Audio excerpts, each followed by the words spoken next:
이름으로 축복합니다. 천국 갑시다. 즐겁고 행복하게 삽시다.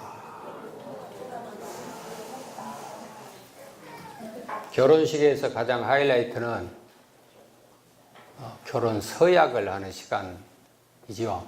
그래서 신랑은 신부에게, 또 신부는 신랑에게, 나 신랑 아무개는 옆에 선 신부 아무개를, 또 나 신부 누구는 옆에 선 신랑 아무개에게.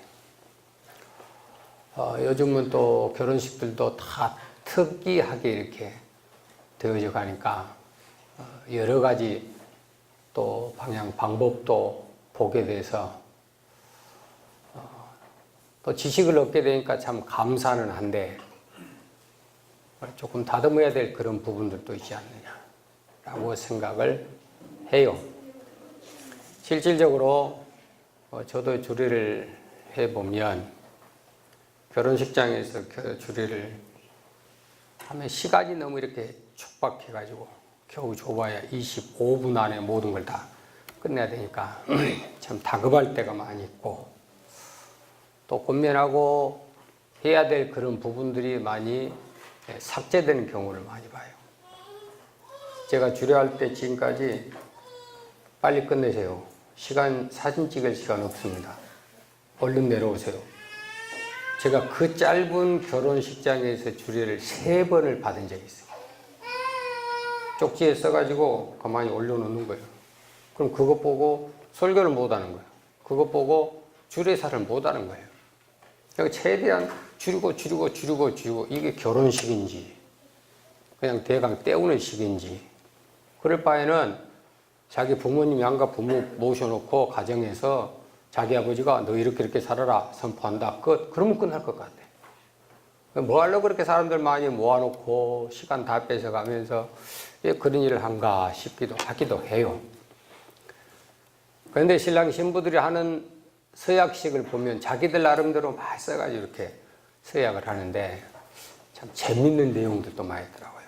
나는 신랑 아무개는 이제부터 분리수거를 잘하겠으며, 그러면 아내는 나한테 용돈 좀 많이 주기를 서약합니다. 그게 서약인지 뭔지 모르겠죠. 아내들은 또 뭐라고 하냐면, 나 신부 아무개는 아침마다 밥을 차려드리겠습니다. 밥 안 차려주면 쫓아내야죠, 지금. 나는 아내가 남편에게 절대 바가지를 긁지 않겠습니다. 5가지, 10가지, 100가지가 됐든지 간에 다 세상적인 것들이에요. 그런 걸 들을 때 목사의 심정은 참 매여지는 걸 느껴요. 여러분은 어떻게 느낄지는 모르겠지만 결혼식의 주례는 하나님이 하셨어요. 하나님이 사람을 만들었어요. 그 사람을 만드시고 장시 2장 18절 보니까 독취하는 것이 좋지 않게 보였다, 안 좋게 보였다. 그래서 그 사람을 깊이 잠들게 하고 옆구리를 갈비뼈 안에 빼서 사람을 만들어서 데리고 왔는데, 그 사람이 어떤 과정으로 바뀌냐면 남자와 여자로 나눠지는 거예요. 그 장세기 2장의 원리예요. 자기 아내를 데려오는 그 모습을 보면서 이 남자가 고백을, 내 살 중에 살이요 내 뼈 중에 뼈로다 라고 고백을 해요. 그래서 하나님께서 주례하시면서 그들에게 뭐라고 권면하냐면, 이제는 너희는 부모를 떠나서 둘이 연합함으로 한 몸을 이룰지니라. 마태복음 19장 6절로 다시 그것이 넘어오면서 하나님께서 짝을 지어줬다. 이제는 두 사람이 아니다. 두 사람이 한 몸이 되었다. 부부는 한 몸이 됐다라고 하는 것을 가르치면서 하나님이 짝 지어줬다는 것을 항상 기억하고, 마지막 결론은 사람이 나누지를 못할지라. 부부는 하나님이 짝을 지어줬다라고 하는 거예요. 하나님이 허락했다라고 하는 거예요. 그러니까 모든 가정의 시작도 짝을 지어주는 것도 주례를 하신 것도 그들에게 생육하고 번성하고 다스리고 지배하고 정복하라고 축복하고 축사했던 그 모든 장본인은 하나님이시에요. 그러니까 서론이면서 결론을 먼저 말씀드리면 여러분이 진정한 부부의 아름다운 삶을 말씀대로 즐겁고 행복한 삶을 살려면 여러분 부부 앞에 하나님이 계셔야 된다 그 말이에요. 하나님께서 주례자가 돼야 되고 하나님께서 여러분들에게 복을 주시는 그 상황이 돼야 된다 그 말이에요. 제가 이번에도 목사님들 만나서 고백한 게 있어요. 나는 우리 성도들에게 너무 참 고맙고 감사한 게 있더라. 교회를 지금까지 해오면서 그 교회 건축을 해서 10년이 지금 지났는데 진행하면서 너무 고마운 게 있다. 그게 뭐냐? 성도들에게 매 시간마다 주님의 이름으로 축복하고 기도해 줄 수 있는 그 시간이 있다는 것이 여기 있는 목사는 최고의 행복으로 느낀다는 그랬어요. 그 대관절 그게 뭐냐? 목사들이 다 축복하지 뭐 안 하냐? 그렇게 대꾸들도 하지만 여러분 축복이라고 하는 것은 축하할 수 있다고 하는 것은 뭔가 조건이 있어야 축하가 나오고 축복이 나오지 뭐 말과 이루는 누가 못하겠어요? 새사랑교회가 세워지고 매일 밤 일천번제 그리고 새벽마다 일천번제 이것을 10년을 지금 계속 해오는 거예요. 일천번제를 하면서 하나님 앞에 모든 성도들이 믿음으로 순종한 부분들이 항상 강대상에 올라오는 거예요. 새벽이 됐든 수요일이 됐든 철학이 됐든 언제가 됐든지 간에. 그럼 강대상에 서서 목사가 기도할 때 그 봉투 하나만 올라와도 하나님 성도들에게 복 주시기 원합니다. 심은 대로 사랑한 대로 소원대로 만족하게 채우시길 원합니다. 그렇게 축복할 수 있다는 그 자리에 서 있다는 것이 목회자로서 얼마나 행복한지 모른다. 제가 그 얘기를 목사님들한테 했어요. 십시일반이라고 적은 것 한 부분이지만 그런 부분들이 모이고 보니까 놀라운 일을 감당을 하고 여기까지 오게 됐다는 것에 대해서 저는 서슴지 않고 목회자들 앞에서 간증을 하고 고백을 하는 거예요. 하나님께서 여러분 부부 앞에 서 계신다는 것, 하나님께서 여러분 가정 위에 계신다는 것, 하나님께서 여러분 자녀들 형제간들에게 함께 동행하고 계신다는 것, 그래서 그분이 말씀을 주시고 그분이 우리를 향해서 복을 주신다라고 하는 매 순간마다 함께하기를 원하신다라고 하는 이것보다도 더 큰 복이 어디 있어요? 세상에 쓸모없는 그런 우상 같은 것들, 금수와 버리지 맛도 못한 그런 인간들, 그런 것들 앞에 갖고 조화르기는 잘하고 그것들하고 타협하기는 좋아하고 그것들은 손잡기 좋아하고 얼마든지 하나님 부인하고 얼마든지 지 아버지를 부인하고 그러면서 잘 되기를 바란다는 것은 여러분 여행이에요. 절대 믿음 아니에요. 방금 저와 여러분이 하나님 앞에 고백했잖아요. 하늘에 계신 우리 아버지여, 그걸 보면서 다시 같이 저와 여러분 고백하면서 계속 그 부분에 하나님께서 내 눈을 멈추게 하는 거예요. 하늘에 계신 우리 아버지요, 하늘에 계신 우리 아버지요. 맞아, 우리 아버지는 하나님이시야. 세상 잡신 가운데 하나가 아니라 유일하신 참 하나님, 살아계신 하나님, 지금도 영존하신 하나님, 천지를 창조하신 하나님, 그 여호와가 내 아버지시라. 그 하나님이 내 앞에 계시는 거예요. 그분이 내게 복을 주시는 거예요. 그분이 내게 축복하는 거예요. 그분이 내게 축사하는 거예요. 그분이 내게 성원을 선포하는 거예요. 왜 그것을 무시하냐 말이에요. 여러분 신앙생활은 신앙생활답게 하는 거지 세상과 타협하기 위해서 하는 것 아니에요. 세상 사람 좋기 위해서, 그 사람 즐겁게 하기 위해서. 여러분 세상의 즐거움은 간단해, 잠깐이에요. 그러나 거기에서 따라오는 고통은 여러분이 평생 짊어져야 돼요. 그러나 하나님 앞에서 주님의 십자가를 감당하는 것은, 그것은 이 세상에 감당해야 될 부분이지만 우리에게 주어진 것은 영원함이라고 하는 그것이 보장되어 있으니까 힘을 말하고 결단할 만하다 그 말이에요.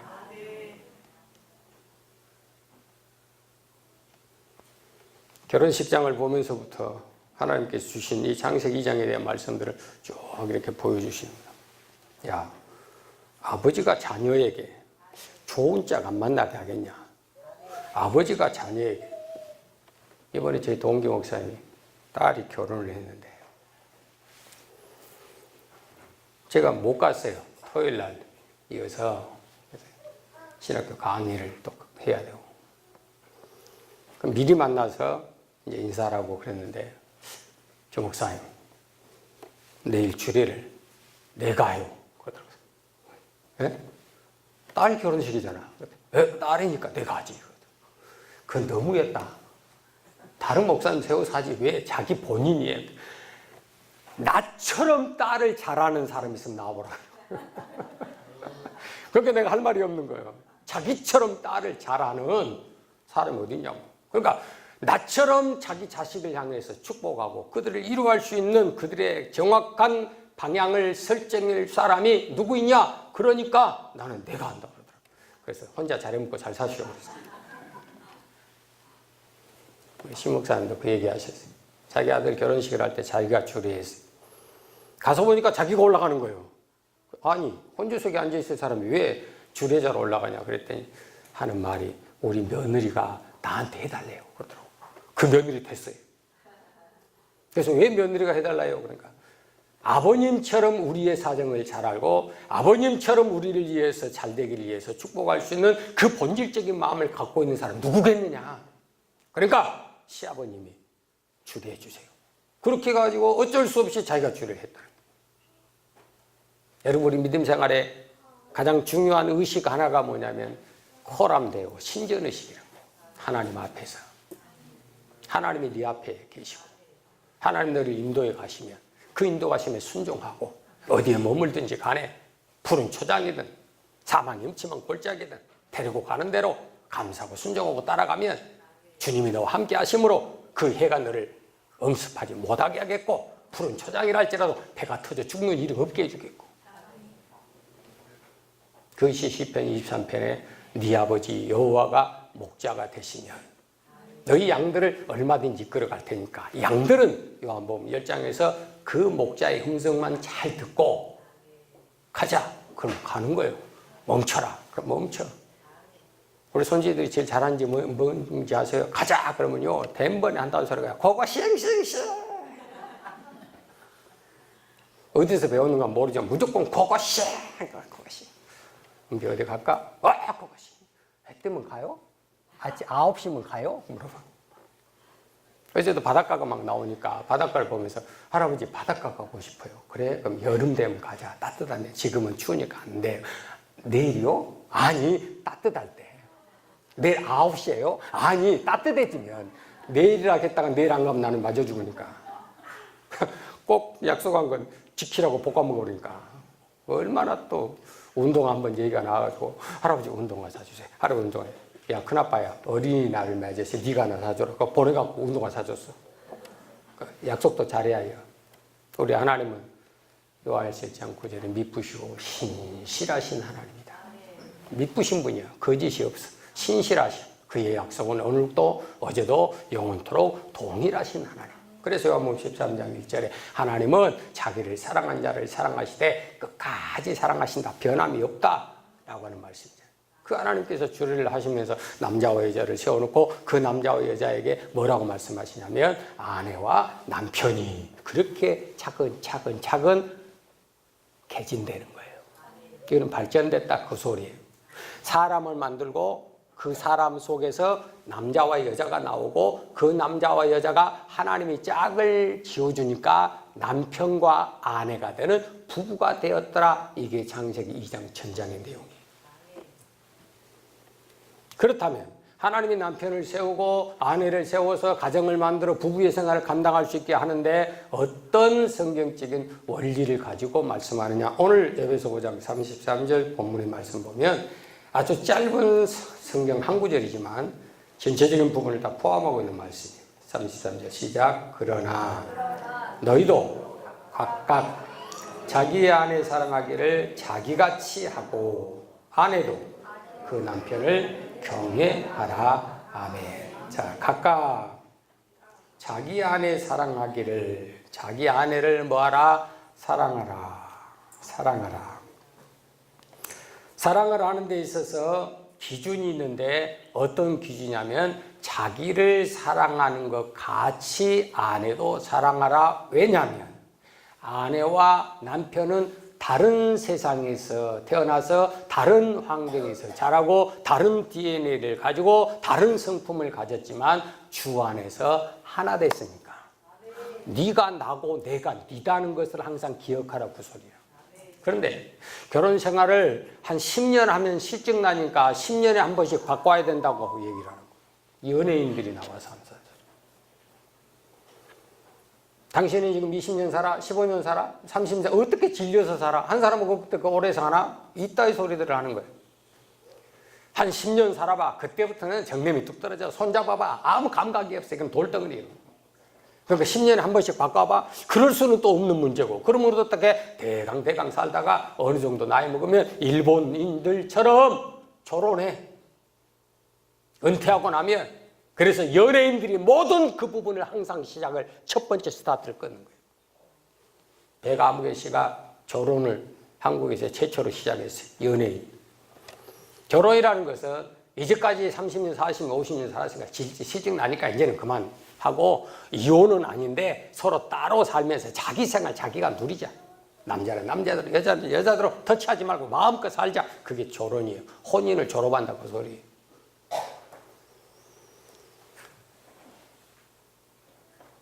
왜 이런 경우가 나오겠는가? 왜 이런 상황이 나오겠는가?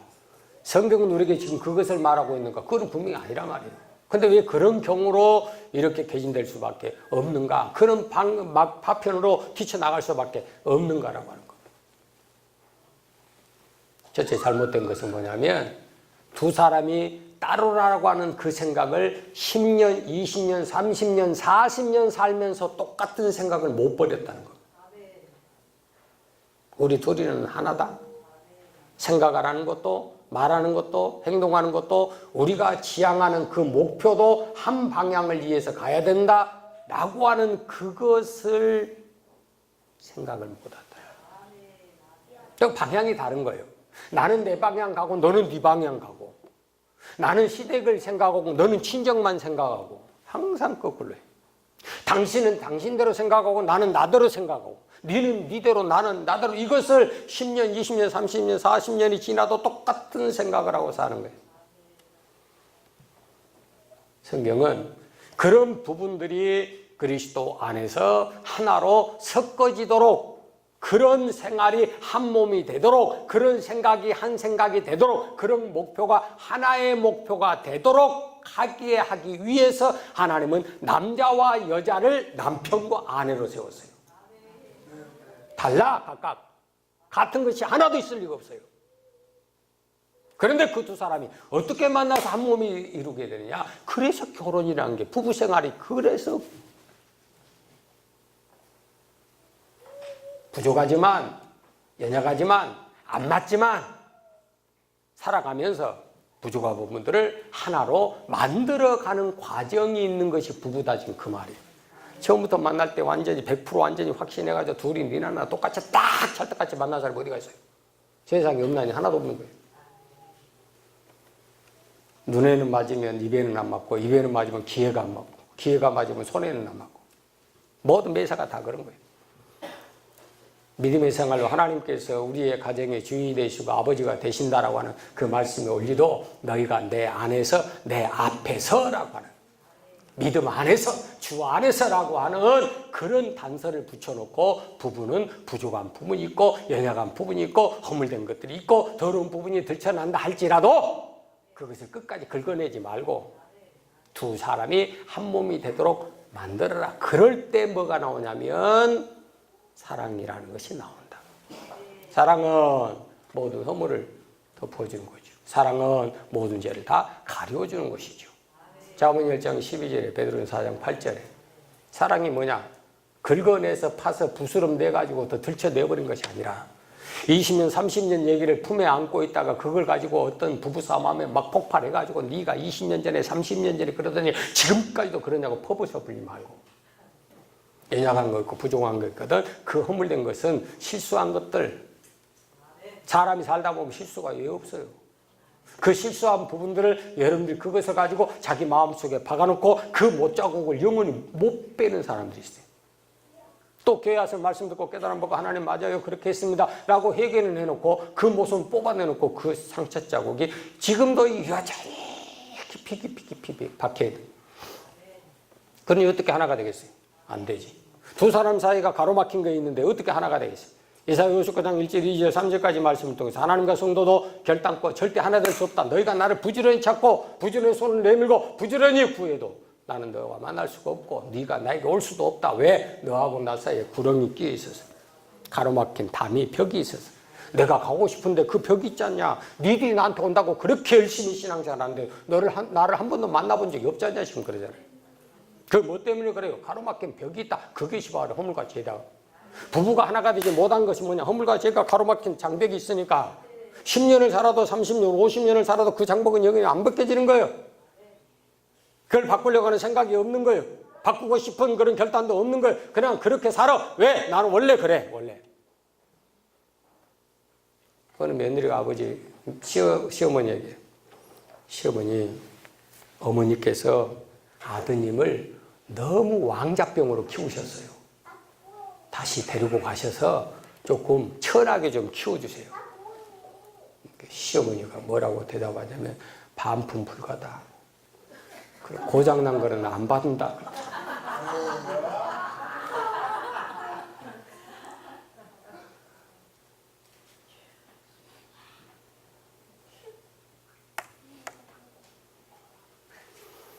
자, 고장난 그 반품은 언제부터 고장나는가 모르겠어요. 그죠? 결혼하기 전부터인지. 애들 뭐하나.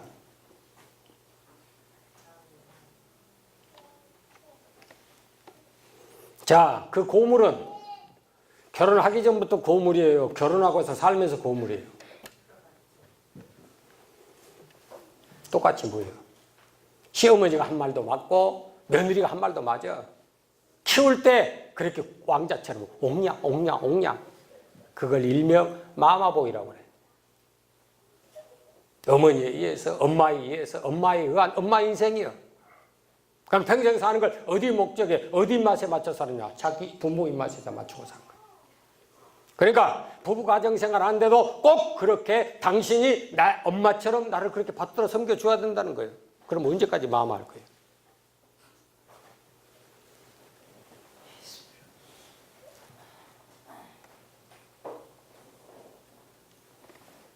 자, 다시 33절 와서 각각 자기 아내 사랑하기를 자기가 잘하 라고 하는 그 말씀 속에 아내를 사랑하는 그 부부는 안 데리고 나가나?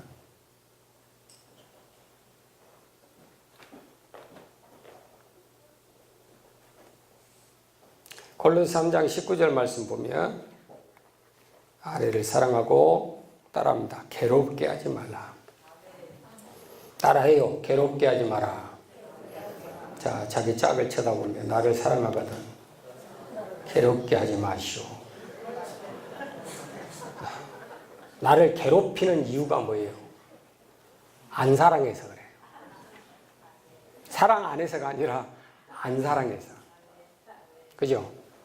남편이 조금 말로 괴롭힌다든지 그냥 인상으로 엉망인상 다 써가면서 막 우아래로 훑고 괴롭힌다든지 행동 속에서 괴롭힌다든지 마음을 콱콱 사방 갈기갈기 찢어서 괴롭힌다든지 그러거든. 꼭 물어봐요. 당신 나 안 사랑해? 그러고. 그럼 100% 답이에요. 자기 아내를 사랑하는 자는 아내를 괴롭히지 말라 그랬잖아요. 이번에 김포시의회 의장이었던 모 씨께서 자기 아내를 두들겨 패서 살해했어요. 이틀 전도 나온 뉴스잖아요. 지금도 김포시의 복지재단 장이세요. 세상에 내놓을 수 있는 모든 권력을 다 가지고 있는 사람이에요. 그런데 부부싸움을 했다는 거예요. 부부싸움을.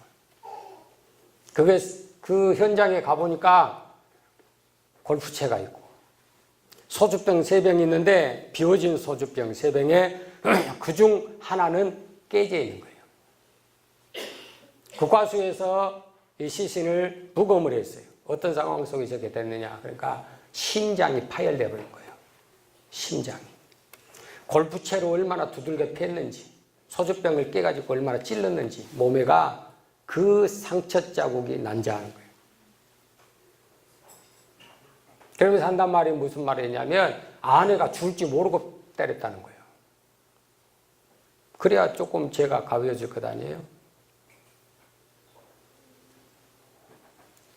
남편들에게 있어서 가장 단점, 부족하고 쪼잔한 부분들이 있어요. 힘으로 아내를 괴롭히는 사람. 키가 좀 더 크잖아요. 그잖아요. 덩치가 좀 크잖아요. 주먹이 더 크잖아요. 여자하고 남자는 힘으로서는 비교할 수 없으니까. 그런 힘을 나가서 땀 흘려서 수고하고 노력해서 네 가정의 의무, 남편의 의무, 아빠의 의무를 다 하는데 써먹어. 그게 고린도서 7장 2절이에요. 그런데 그 힘을 어디다 써먹냐? 연약한 그릇 깨 부수는 데 써먹는 거예요. 그래서 베드로서 3장 7절에 내 아내는 너보다 더 연약한 그릇이요. 말 한마디 잘못하면 그 아내는 깨져버려요. 인상 한번 네 앞에서 잘못 쓰면 그 아내는 깨져버려요. 네가 힘 한번 잘못 쓰면 그 그릇은 깨져버려요. 왜? 연약한 그릇이기 때문에. 근데 아내들이 속병이 더 많아. 남자들보다도. 남자들은 나가서 막 마음대로 지 마음대로 저지르고 다니잖아요. 술 마시고 돌아다니고 친구들하고 놀러 돌아다니고 당구 치러 다니고 운동하러 쫓아다니면서 거기서 다 풀어버려요. 근데 여자는 가정에서 생활하다 보니까 일이 쌓이고 쩔이 쌓이고 쩔이 쌓이니까 그것이 매이고 눌리고 하다 보니까 그것이 병이 돼버린 거예요. 심장병이 돼버린 거예요. 어떤 분이 저에게 찾아왔어요. 목회자 말씀을 나누고 난 다음에 우리는 항상 기도회가 있죠. 말씀에 의지해서 기도합시다. 열심히 기도하고. 부흥회가 있는데 부흥회 찾아오셔서 그때 열심히 기도하고. 그러더니 제게 하는 말이 목사님 제 심장병이요 깨끗이 나섰어요 그러더라고요. 내가 기도해준 적도 없잖아요. 그렇죠? 어떻게 하라고 가르쳐준 적도 없잖아요. 자기 속에 쌓인 것을 여기 와서 말씀 듣고 기도할 때 마음껏 그냥 토하고 주여 부르고 기도한 거예요. 그런데 보세요. 그분 고백이 무슨 말을 하냐면 저는요 저희 남편이요 집에 들어오는 발소리만 들으면 심장이 벌렁벌렁 합니다 그러더라고요. 어디서 이걸 해결받을까? 우울병증 약 먹는다고 될까? 정신과에 가서 상담받는다고 될까요? 그럴 것 같으면 이 세상에 그런 고통받는 사람 하나도 없어야 맞잖아요. 아내를 괴롭게 하지 말아라. 지금 내 상황이 왜 이러냐? 네 인생을 한번 돌아봐라 그 말이야. 돌아봐라. 연애할 때부터 지금까지 네 아내가 어떤 것 무엇 때문에 상처가 되고 깨지고 부셔져 있는가? 그것을 찾아서 그것을 감싸주면 회복될 거 아니에요. 근데 그걸 그냥 그대로 가지고 사니까 당한 사람은 계속 당해야 되고. 그러니까 여자들도 이제 눌리다가 두 주먹이 눌리다 해가지고 결단은 가서 격투기 배우더라고. 아내들이 가서 격투기를 배워. 주짓수를 배우고 막 합기도를 배우고 호신술을 다 배우고 나서 남편 앞에 딱 갔어요. 야 이것 봐라 어디서 남편을 깨부자고 눈탱이 밤탱이 만들고 그렇게 회복될 줄로 믿습니다. 어디서 그렇게 된다는 거예요 내가 이제. 어떤 교회에 상담을 갔어요. 우리 남편한테 이런 고통을 받아요. 이런 아픔을 받아요. 돈 때문에 힘들고요. 돈 몇 푼 벌어다 주면서 그것 갖고 생생은 더럽게 내는 인간들. 아예 가정에 돈 하나도 안 줘. 네가 알아서 해라고. 그럼 그 사람 거기서 밥도 먹고 다니지 말아야지. 집 관리도 안 해야 되지. 맞다잖아. 네가 혼자 수고해서 네가 혼자 벌어다가 네 혼자 쓰라고 다닌 것이 아니야. 돈 없는 배 필요 없으면 네가 어떻게 살아? 가정이라고는 울타리가 없는데 네가 어떻게 살아? 그 돈 몇 푼 때문에 말이야. 갈기갈기 찢기게 만들고 거지 같은 인생 살게 만들고 여기 가서 보라고 저기 가서 보라. 여기서 손 내밀고 저기서 진짜 한심해서 못 볼 그런 인간들 수도 없이 많아요. 괴롭게 하지 마라 그 말은 그 마음을 쓰라리게 하지 마라 그 말입니다. 마음을 쓰라리게 하지 마라. 마음이 찢어지고 상처가 돼서 고통을 받는다. 그렇게 하지 말아라 그 말이잖아요. 그것은 악이라는 거잖아요. 자기 몸에 대해서 자해하고 자기 몸에 대해서 막 난장판어요. 조금만 다쳐봐요. 우리 애들도 봐봐요. 지가 놀다 지가 박아놓고요. 막 빼를 쓰고 뒹굴면 난 안 봐버려. 너 알아서 해라. 그럼 한참마다 이렇게 보면 아무도 본 사람 없잖아. 그러고 일어나. 그러고. 안아주잖아요. 계속 반복이요. 또 안아주라. 또 안아주라. 나도 많이 키워봤거든. 어제도 보니까 말 타다가 쿵 넘어져. 나 안 봐봤어. 네가 다쳤으니까 일어나라. 할매가 가고 얼른 안아주더라고. 아이고 또 반복된다 또. 여러분 더 연약한 그릇은 귀하게 여기는 거예요. 지금 베드로 3장 7절 지금 설교하는 거예요. 남편들아 내 아내를 자기보다 더 연약한 그릇으로 알아 귀하게 여겨라. 귀하게. 귀하게. 왜 귀하게 여겨야 되느냐? 생명의 은혜의 생명의 유업을 함께 나눌 자로. 그 말은 뭔 말이냐면 유산을 함께 얻을 자로 그 말입니다. 뭘? 생명을 유업으로. 아까 말씀 중에 했죠. 함께 생명 유업을 이을 자로. 그게 위디어 하나님과 함께. 부부는 둘이 손을 깍지 끼고 그 손을 놓치지 말고 한 방향을 이해서 한 마음 가지고 달려가는 것이 부부다. 그것이 하나님과 함께 일하는 자다. 부부가 함께 생활하는 거다. 그 말과 똑같은 거예요. 그래서 성경은 그리스도와 교회의 관계를 남편과 아내의 관계로 연결하는 거예요. 남편이 그렇게 마음을 가지고 믿음을 가지고 성실한 마음으로 그렇게 감당하겠다고 노력하고 투자하고 땀방울 흘러가면서 물질도 투자해가면서 막 그렇게 했더니 받는 땅이 가시를 내고 엉겅퀴를 내가지고 당신은 그것밖에 못 해주냐, 당신은 그것밖에 안 돼, 이럴 가시는 하나도 없어요. 그죠? 눈물로 씨를 뿌렸으면 기쁨으로 단이 나오잖아요. 아내들이요, 네 아내를 사랑하라. 그래서 사랑하는 것을 눈물 뿌려서 심고 노력해서 심고 물질로 심고 여러 가지로 심어놨더니 그것을 공급받은 아내의 씨가 자라나는데 아내들도 네 남편에게 복종하라라고 바뀌어지는 거예요. 아내에게 먼저 요구하는 게 아니에요. 남편에게 먼저 말하는 거예요. 왜냐하면 남편이 먼저 지음을 받았고 아내가 먼저 지음을 받은 것이 아니기 때문에 남편이 먼저 해야 되고 남자가 먼저 해야 되고 거기에 따라서 나오는 반응은 여자는 반드시 그 반응으로 답을 해야 된다라고 하는 거예요. 그럼 어떻게 답을 해야 되나? 오늘 말씀에 33절에 보니까 그 남편을 뭐하라? 경외하라. 그 남편은 아내도 그 남편을 경외하라. 어떤 남편을 경외해요? 자기를 사랑해주는. 세상 남편들이 아내들이 이 성교 다 들어야 해요. 안 그래요? 그전에 말씀 들어봤죠. 아내들이여 남편들이여 자기 아내를 사랑해라. 그러면 그 사랑을 받는 아내들은 당연히 남편에게 대해서 경외하게 되어 있다라고 하는 겁니다. 경외하라. 경외하라. 경외하라는 게 뭐예요? 잠언 8장 13절에 악을 미워하고 그 악에서 떠나라는 거죠. 그죠? 그 앞에 말씀 보면 22절에 자기 남편에게 뭐하라? 복종하라. 베드로는 3장 1절에 남편들에게 순복하라. 왜? 교회가 그리스도에게 복종하는 것 같이. 교회가 그리스도에게 하는 자세를 가진 것 같이 아내들도 남편에게 그렇게 하라. 남편이 나한테 뭐 해줬는데요? 그리스도가 교회에다가 뭐 해줬는데요?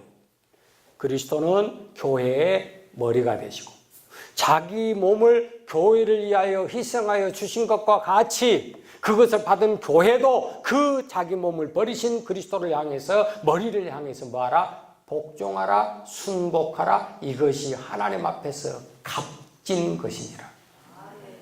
여러분 아내의 값어치가 언제 제일 아름답게 나타난지 아세요? 하나님께서 참 값지다, 값어치가 있다. 여러분 다이아몬드를 꿰다가 해서 목걸이를 꼈다고 해서 요즘은 코걸이, 귀걸이, 배꼽걸이, 발찌까지 다 있어요. 그런 걸 뒤집어 쓰고 어이구 이번에도 식사하러 가서 이렇게 신방하다가 옆에 앉아있는 분들 계신데 우리는 최소한을 시켜서 먹어. 왜? 별로 양들이 적으니까. 이분들은 3분이 오셨는데 4인분을 시키더라고. 그래서 와, 아줌마들이 대단하시다. 봤더니 다들 4인분은 들어가게 생겼더라고. 다들. 그런데요, 손목에, 손에, 목걸이에 막 반짝, 너 쳐다보면서 와, 또 수천만 원 되겠다요.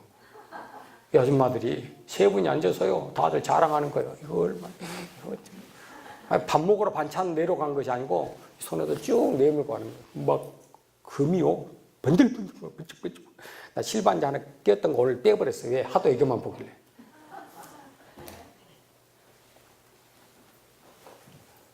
그래가지고 음식이 나오는데 그걸 4인분을 거기서 막 먹어주긴, 와, 넓어지게 생겼다네, 그래서. 베드로 3장 1절 이하의 말씀을 통해서 아내들이여 단장을 하되 돼지 코에 금고리 걸지 말고 너희의 숨은 속사람을, 내 속에 있는 숨어있는 사람을 더 새롭게 하고 안정되고 온유한 심정으로 예비되게 하라 그랬어요. 그것이 아내들이 갖고 해야 될 덕목이요. 얼굴이 예쁘다고 여자 안 자세요? 시작. 마음이 고와야 여자예요. 얼굴 뜯어먹고 산 것은 3일이면 끝나. 키 크고 날씬하고 잘 배우고 똑똑한 거 3일이면 끝난다고. 그래서 세상에 여자들이 많이 있고 내놓을 만한 가치 있는 여자들이 수없이 많다고 하지만 세상에 덕행 있는 여자는 당신뿐이라고 하는 거예요. 자, 31장에서 현숙한 아내에 대한 칭찬을 하는 거예요.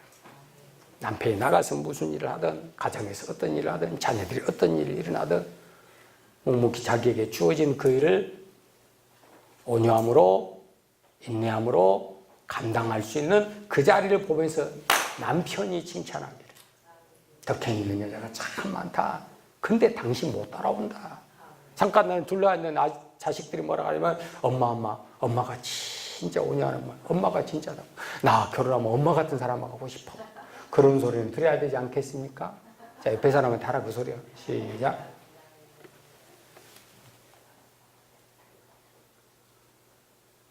어떤 사람일까? 마음에 숨은 사람을 단정하고 단정하게 갖고 오라. 겉모양을 가꾸려고 노력하지 말고 얼굴 다듬을 시간 있으면 네 속마음을 다듬어라.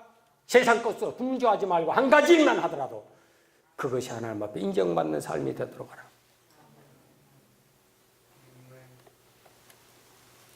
사랑하는 여러분, 주님 우리에게 당부하는 그 말씀은 사랑을 받은 아내는 그 사랑을 보답하게 되어 있는데 그 보답함의 열매가 뭐냐면 경외라고 하는 단어가 항상 따라야 된다. 오늘 오전에 그 말씀 묵상하다 제게 다운받아졌던 뭐가 하나 있길래 동영상을 열어보니까 미국의 목사님 한 분이 그 부분에 대해서 한 20여 분을 이렇게 설교하면서 대담하고 상담하는 그 내용이 있더라고요. 많은 크리스찬들을 지옥 보내는 이유, 많은 기독교인들을 지옥으로 끌고 가는 그 이유, 나 깜짝 놀랐어요. 언제 이런 것도 받아놨나? 한번 훑어봤어요. 거기에 대해 지적하는 게 그거예요. 한 번 구원이 영원한 구원인가? 한 번 회개는 영원한 회개인가? 우리 이미 구원받았으니까 끝장난다? 아무렇게 믿어도 천국 간다? 그런 것이 어디냐? 나는 아무리 성경 봐도 그런 것 없더라. 그런 걸 가르치는 자들, 그렇게 믿고 따라가는 자들, 그들의 결과가 어떤 것인가? 자기가 직접 지옥 가서 보고 온 것을 그대로 간증하고 있더라고요. 그분이 그런 경험을 하고 난 다음에 목회자가 돼가지고 성경을 수없이 읽으면서 이건 아니다. 젊은 것들은 눈에 콩깍지가 씌가지고 부모가 반대해도 주위가 반대해도 그런 여건이 안 돼도 고집부려서 결혼하죠. 아주 잘 살 것 같이 부모가 큰 소리 떵떵 치고 하죠. 그런 것들 치고 잘 사는 가정들 내가 별로 못 봤어요. 다 아니에요? 별로 못 봤어요. 그럼 그런 가능성이 없냐? 아니, 오늘 그리스도 안에 들어와서. 한국의 젊은이들이 왜 가정을 끝까지 못 지키느냐, 한 번 가정 이루었다 끝난 것이 아니고 끝까지 감당했는데 왜 안 되느냐, 이유가 하나라는 겁니다. 그게 뭐냐, 예비 교육을 안 받고 결혼했다는 거예요. 그래서 저는 앞으로 교회 안에서 결혼을 하게 되고 목사에게 주례를 요구하는 사람에게는 그 두 사람에게 숙제를 내주려고 지금 생각을 해요. 제가 책을 두세 권 정도 제시하고 거기에 대해서 공부하고 거기에 대해서 예비 습득을 갖고 그렇게 살겠다고 결단되거든, 그럼 결혼해라. 그 내용이 뭔지 아세요? 믿음 안에서, 말씀 안에서. 우리가 어떤 경우가 될지라도 남편은 어떤 위치에 있어야 되고 아내는 어떤 위치에 있어야 되는가, 어떤 상황 속에 남편은 어떻게 대처를 하고 아내는 어떻게 대처해야 될 것인가, 그것도 배워서 결혼을 해야 될 거 아니야 말이야. 그런데 그런 사전 교육을 전혀 못 배우고 난 다음에 무조건 육체적인 결혼으로 끝나버린 거예요. 그러니까 영적인 부분이 딱 오면 깨져버린 거죠. 정신적인 문제가 오면 깨져버린 거예요. 아, 이게 잘못됐다. 이제부터는 그런 부분을 위해서 준비하려고 지금 계속 내가 준비하고 있어요. 사랑하는 여러분, 여자는 언제 제일 이쁘냐면 다듬을 때요. 그냥 까치집 해가지고 침 질질 흘리고 있으면 그걸 좋아할 사람 누가 있겠어요? 그죠? 화장은 왜 하세요? 결혼식 가려는 거예요. 화장은 왜 하세요? 친구 만나러 가려고. 화장은 왜 하세요? 쇼핑 가려고. 그런다고 누가 봐줘요? 너보다 더 이쁜 사람들이 세상에 쎄버렸어. 그러니까 안 봐줘. 그러니까 열심히 화장해. 남편한테 보라고. 그러니까 남편한테 항상 얼굴을 대밀어. 묻지는 말고, 나 이뻐? 그러면 그렇게 이쁘게 단장되어 있는 그 안에 마음도 이쁘지, 얼굴도 다듬었지, 이런 얼굴 싫어할 남편이 어디가 있겠고 집에 늦게 들어갈 남자가 어디가 있겠냐고. 남편들은 대꾸가 별로 없네. 뭐 그 에어컨 바지에 국도 고속도로 지름길 할 것 없이 잠바자들하고 어서 밥 먹어. 회사를 했어. 김포 의회장이 아내를 때려 죽인 이유가 있어요. 죽기 전에 2, 3일 전에 SNS에 계속 사진을 찍어 올려놓은 거 있습니다. 그게 뭐냐? 준비되지 않는 반찬, 준비되지 않는 가정살림. 자기 남편은 알기를 우습게 한 거예요. 당신 알아서 밥 차려 먹어. 나 바빠. 나가서 일해야 돼. 그래서 결국 플라스틱 김치통 2개 해놓고 사진 찍어서 올려놨어. 나 오늘도 이렇게 밥 먹는다. 이렇게 산다. 이렇게 산다. 그것이 누적된 거예요. 이제 나이가 55이더만. 결국 폭발해버려요. 그러면 한 가지 궁금한 게 있어요. 목사님, 우리 남편은 나를 사랑 안 하거든요. 지금까지 말씀 들어보니까 그래, 맞아. 그것이 진짜 합당한 방법이야. 근데 한 가지 문제가 있어. 우리 남편은 나를 절대 사랑 안 해. 사랑해 준 적이 없어. 나한테 사랑한다 말 한마디도 해본 적 없어.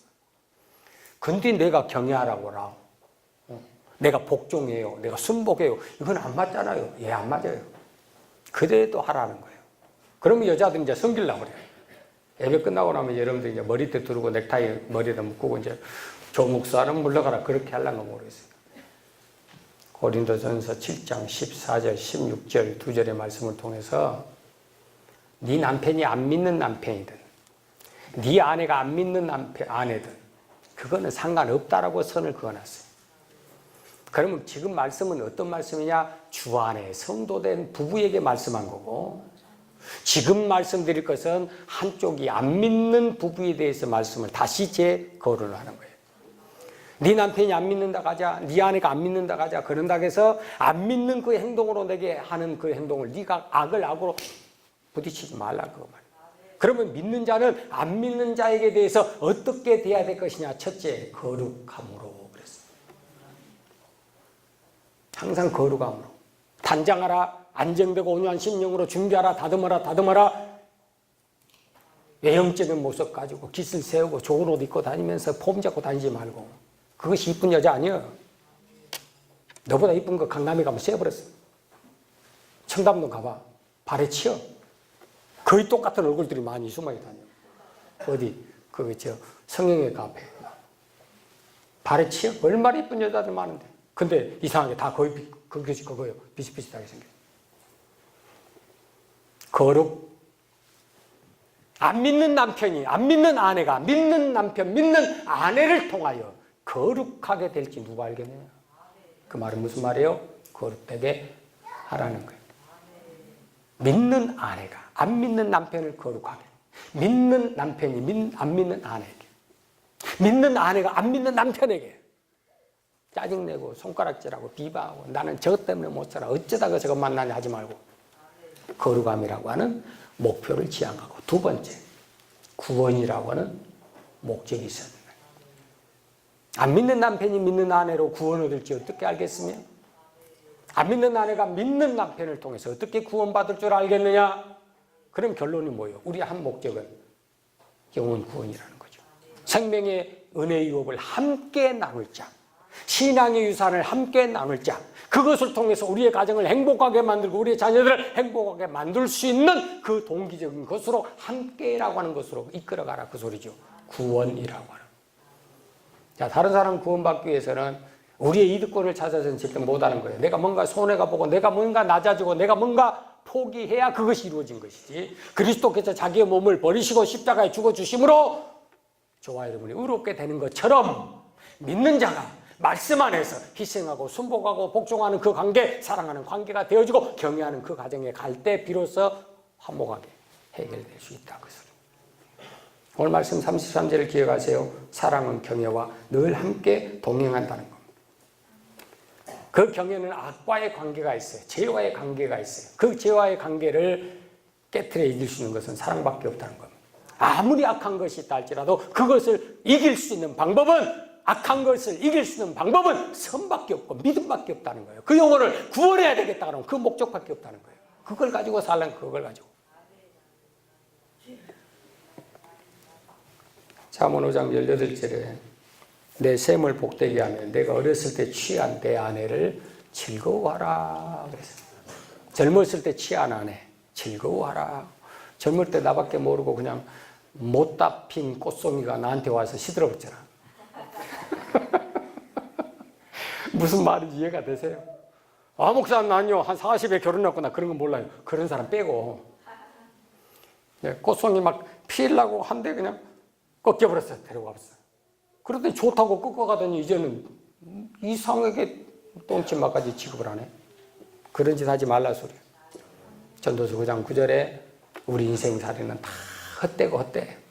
그럼 진짜 그 헛된 생활 속에서 즐겁게 행복하게 살 수 있는 비결이 뭐냐? 네 아내와 함께 즐겁게 행복하게 살지어다. 아, 아내와 믿음 안에서 하나가 되는 것, 부부가 믿음 안에서 하나가 되는 것, 믿음 안에서 의견이 하나가 되는 것, 믿음 안에서 목표가 하나가 되는 것, 믿음 안에서 투자와 노력이 하나 되는 것이 진정한 행복이요 즐거움이라는 거예요. 그걸 가지면 네 가정이 평안하게 될 것이고 자녀들이 그것을 보고 화기애애한 그 모습을 보면서 이 아이들도 화기애애하게 자랄 것 아니에요. 근데 요즘 아이들 보면 화기애매하게 자라.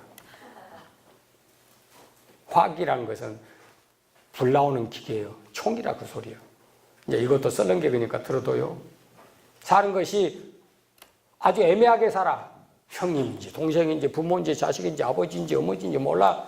눈 까들고 뒤집어 덤벼들면 지가 이겨버리니까. 사랑하는 여러분, 말씀의 결론을 맺어요. 주님 우리에게 말씀하신 그 원리에 하나님이 세상의 많은 사람들 가운데 그 가운데 한 남자 한 여자를 뽑아서 그로 하여금 한 몸을 이루어 남편과 아내가 되게 하셨다는 사실을 기억하라. 그러므로 여러분에게 진정한 행복과 진정한 즐거움이 어디에 있느냐? 멀리 남에게 이웃에게 있는 것이 아니라 가장 가까운 곳에 여러분의 행복과 즐거움이 있다는 거예요. 그 가장 가까이 있는 누구예요? 한 몸이에요. 네 남편, 네 아내예요. 여러분, 저도 아직 그것은 확실하게 경험을 안 해봐서 모르고 한 10년, 20년 더 살아보고 그런 말 할게요. 마지막 남는 것은 부부밖에 없어. 지금 막 자녀들 양육하려고 젊으신 분들 막 투자하고 막 기러기도 갔다가 갈매기도 갔다가 막 난리 법석이 치는데 결론은 뭐예요? 없잖아요. 아무도. 남는 거라고. 누가 누구 손잡고 다니듯이 나 놓지 마라. 절대 어디 가면 안 돼. 어디 보내놓고 전화 받 당장에 어디요? 빨리 안 와. 이것이 현실이에요. 그죠? 끝까지 곱게 얼굴은 쭈그러가도 주름살은 늘어가고 흰머리는 늘어가고 세상 무거운 짐은 너무 무거워서 허리가 구부러진다 할지라도 그 마음에 향한 믿음의 마음을 가지고 살아가는 그 행복 속에서 그것은 그 누구도 못 뺏어가는 거예요. 가장 소중한 것은 가장 가까이 있다는 거예요. 그것을 여러분이 소중하게 인정할 때 거기에서부터 행복과 즐거움과 만족은 시작된다는 거예요. 주님 안에 승리하기를 바랍니다. 자비하신 하나님 아버지 은혜를 감사합니다. 가정의 달을 맞이해서 부부의 관계에 대해서 말씀하고 그리스도와 교회의 관계에 대해서 말씀하신 것을 감사합니다. 하나님이 짝을 지어줬고 부모를 떠나고 두 사람이 연합해서 한 몸을 이루고 하나님이 짝 지어줬으니 사람이 나누지를 못한다는 원칙을 가지고 생명의 은혜의 유업을 함께 나눌 자, 영생의 유산을 함께 나누고 천국의 은혜를 함께 나누고 상급의 은혜를 함께 나눌 자로 하라. 남자는 남편은 아내를 자기 몸처럼 사랑하고 아내는 자기 남편에게 죽게 하듯 경외하고 복종하고 순복할 때 그 부부가 즐거움이 있고 행복감이 있고 그 가정이 즐거움이 있고 행복감이 있고 자자손손이 즐거움과 행복 속에서 살아갈 수 있다고 말씀하셔서 믿음의 복된 가정 부부로서의 아름다운 삶을 살기에 부족함이 없도록 은혜를 베풀어 주시옵소서. 있었고 감사하며 예수님의 이름으로 기도합니다. 아멘.